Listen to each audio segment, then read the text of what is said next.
No vídeo de hoje eu falo sobre renda fixa em dólar, que é o investimento em títulos públicos emitidos pelo governo norte-americano.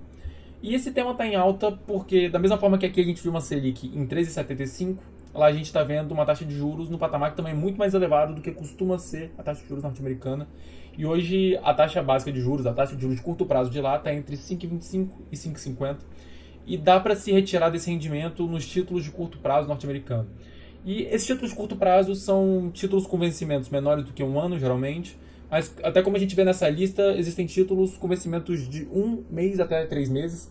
Então, basicamente, eles não sofrem com a marcação a mercado. É muito previsível a taxa de juros do que vai correr daqui a 1 ou 3 meses. Então, acaba não sofrendo como os títulos longos, em que estava previsto um rendimento X, e agora o rendimento de longo prazo está muito mais elevado do que antes. Então, a gente vê uma queda extrema nos títulos longos de marcação a mercado, enquanto a gente não vê isso nos títulos curtos.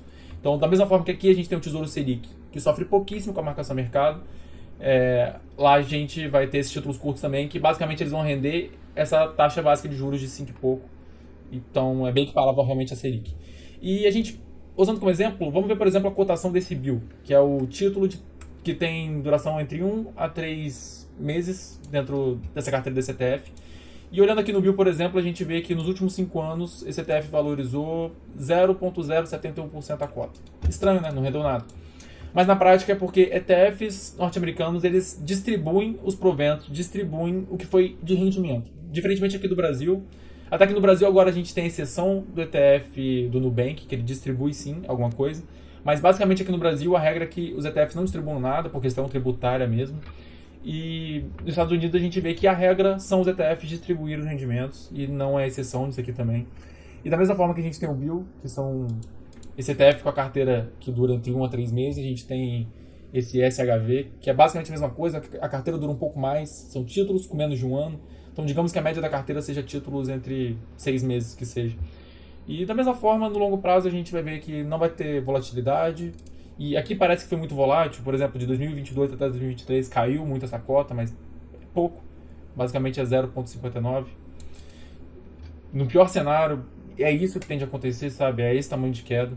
E nesse SHV, abrindo aqui no status invest, por exemplo, a gente vê que agora ele está distribuindo 0,46 centavos de dólar por mês, e o valor da cota dele é US$ 110. Isso vai dar esse rendimento próximo entre 5,25 a 5,50.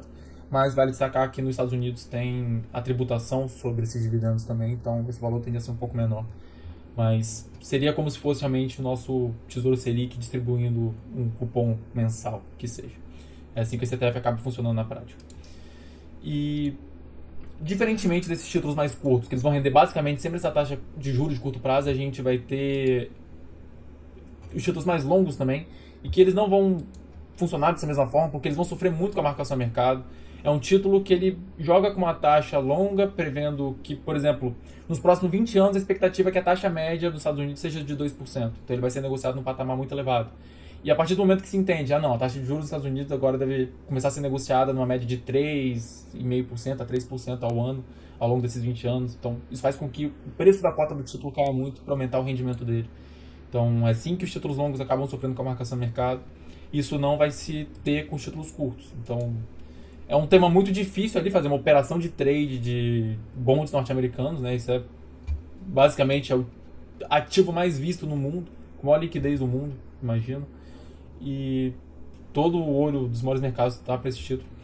Mas muitos dizem que pode ser uma janela de oportunidade, que a gente vê, por exemplo, esse ETF ter títulos longos no patamar extremamente reduzido comparado a quase todo o histórico, a partir de 2011 está na mínima. Então acaba abrindo o olho para isso. Mas, de certa forma, quem é mais conservador e quer meramente ter uma rentabilidade um pouco mais estável, nesse momento que é bastante conturbado global, acaba investindo nesses títulos curtos, que é o tema desse tweet aqui do Peter Linchado, em que ele trata da reserva de emergência, e reserva de emergência são esses títulos que não podem ter muita volatilidade e tem que distribuir um rendimento, de certa forma, ali previsível. Mas é mais sobre a não volatilidade, é sobre proteger o seu principal no momento mais turbulento, você ter aquele dinheiro protegido. E da mesma forma que é possível investir nesses ETFs por meio da Bolsa norte-americana, existem opções de investir nesses mesmos ETFs aqui pela Bolsa brasileira. E, por exemplo, esse ETF que eu mostrei, SHV, que são de títulos públicos com duração de menos de um ano, norte-americanos, ele é possível de se investir pela Bolsa brasileira, que é por esse ticker BSHV39. E a diferença que a gente vai ver é que no SHV norte-americano, a cota é sempre a mesma coisa. Ao longo de um ano variou 0,35%. Mas aqui no Brasil, ao longo de um ano, a cota variou 10%. E basicamente isso dá porque não só agora é a variação do título, como também a variação do dólar. E a gente vai ver que aqui ao longo de um ano o dólar variou acho que 12%, não, 8%. Então ele sofre com essa queda do dólar. E esses 2% a mais, eu não faço ideia de onde veio, mas vamos abstrair por enquanto. Mas no geral é a variação daquele título mais os 8 e poucos por cento do dólar, em teoria, é o que eu esperaria que acontecesse com esse título. Mas é isso, ele sofre porque ele tem também esse impacto cambial. Então, se eu fosse investir nesse título, seria no momento em que o dólar para mim já está no patamar baixo. Eu fico confortável, por exemplo, em comprar dólar abaixo de certo patamar, que seja 5,75. E contexto em que o dólar não tem caído muito mais do que isso ultimamente. E ainda assim receber um rendimentinho de 5%, 5 e pouco, que é a taxa básica de juros norte-americana. Então, acaba que isso está abrindo uma boa janela, porque tanto o dólar está no patamar muito baixo, hoje está em 4,87, como também a taxa de juros norte-americana está no patamar elevado. Isso acaba sendo um pouco confortável aqui para a gente, investidor. E abrir para vocês agora um pouco sobre a questão tributária desses ETFs aqui que se compra na Bolsa Brasileira. Mas primeiro eu vou mostrar outra coisa.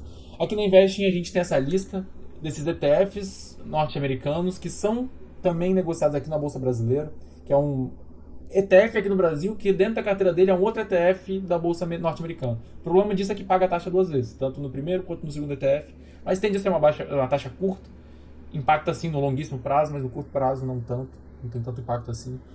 E basicamente são esses tickets que nós temos, esses são os códigos de negociação aqui na B3, e esses aqui são os títulos principais, assim.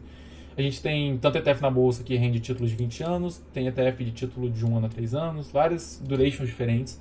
E isso impacta na questão tributária. Por quê? Aqui no Brasil, esses ETFs não vão distribuir rendimento para a gente, como se distribui nos Estados Unidos. Ele vai se acumular dentro do próprio ETF. E esse ganho de capital, digamos que rendeu aquele título, você vai vender e vai ter um ganho de capital em cima dele. Esse ganho de capital vai ser proporcional à duração dos títulos dentro daquela carteira do ETF. Por exemplo, digamos que você invista nesse BTLT 39. A duração média dos títulos naquela carteira vai ser, digamos, aproximadamente 20 anos. Então, na hora que você for pagar imposto de renda, como a média dos títulos daquela carteira são de 20 anos, são mais do que 2 anos, 620 dias, a alíquota vai ser de 15%. Entretanto, se você investir num título curto, em que a duração média da carteira é menos que os 180 dias, você vai pagar a alíquota de 25%. E da mesma forma aqui, de 20% entre 181 a 720 dias, que é um pouco parecido do que funciona na tributação de renda fixa aqui no Brasil, mas as alíquotas e as durations são um pouco diferentes ali, dependendo do contexto. Mas acaba desincentivando o investimento em títulos de curto prazo, de certa forma, né? Porque essa alíquota acaba subindo bastante mesmo. E isso aqui não importa se você vai ficar com o título, não importa o tempo do título. Você pode fazer basicamente o swing trade de 2 dias num título longo, e sua alíquota não vai ser a de cima, vai ser a alíquota de 15%. Não importa o tempo que você está segurando aquele título, mas sim a taxa média de duração dos bons norte-americanos dentro da carteira daquele ETF que você está comprando. E essa tributação vale para aquisição aqui na B3, de ETFs listados na B3. Porque se você comprar no exterior, você tem até aquela isenção de R$35 mil por mês de título negociado, ou ação negociada que seja. Então, só tem algumas vantagens se investir nos Estados Unidos. Eu acabo que eu tenho uma posiçãozinha, eu tenho uma parte que eu separo ali na carteira, que na época eu investia na Avenue, então tô com a conta lá ainda.